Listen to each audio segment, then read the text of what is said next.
Loder. Thank you, Mr. Deputy Speaker. Our natural environment is of growing concern and importance both in the United Kingdom and around the world. Therefore, it is of great importance that we get this Environment Bill right. Conservative governments have had huge successes in introducing measures such as the charge for single-use plastic bags, resulting in a 90% decrease in plastic bag usage in the United Kingdom. But there is still much work to be done, and I encourage the Minister to now consider banning plastic milk cartons, actually, as part of our Conservative mission to be the first generation to leave the environment in a better state than in which we inherited it. By introducing a framework for our independent environmental standards after leaving the European Union, specifically on areas such as air quality, water, biodiversity, resource efficiency and waste reduction, the United Kingdom is exercising its sovereignty and world-leading ambition. Setting our own laws is a significant opportunity to not only maintain high standards, but to further exceed them. I strongly welcome the government's setting of long-term environmental objectives and principles.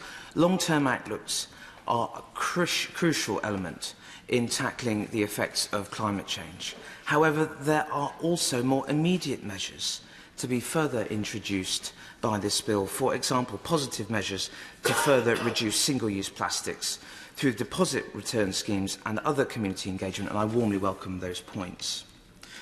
Mr. Deputy Speaker, my constituency of West Dorset is a prime example of excellent environmental stewardship with vast stretches of countryside and the Jurassic Coast. It is clear to see. Our land has been nurtured and maintained by generations of farmers, and these farmers have played a vital role in taking care of the countryside throughout history. They nurture wildlife and habitats, a duty of which cannot go unnoticed. Unfortunately, though, this vital work does often go unnoticed, and I pay tribute to the thousands of farmers for their environmental stewardship across the country and who dedicate their lives to doing so. I am therefore especially keen to seek assurance and clarification from the Minister that the crucial role of farmers is recognised and that they are granted the freedom to thrive and to continue their vital work. Surprisingly for some, a key concern for constituents of mine in West Dorset is actually air quality. Chiddock, a small village in my constituency between Bridport and Lyme Regis, is especially subject to air pollution as the A35 runs directly through it, polluting the air with harmful exhaust gases of vehicles from traffic congestion. The World Health Organization recommends a maximum pollution limit of 10 micrograms per cubic metre of air.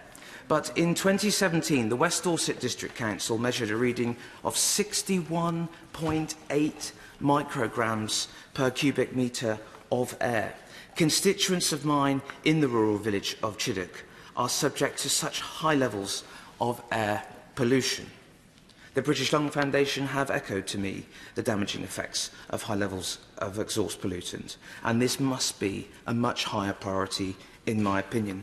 Therefore, I hope the targets set by the government will recognise the impact of exhaust pollutants in villages such as Chiddock and ensure the safety of all residents from these harmful gases causing a direct and immediate health risk.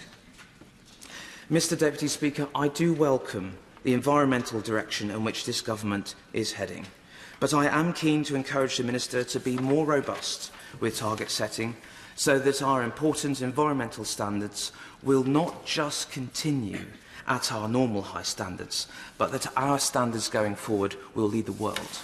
Well done.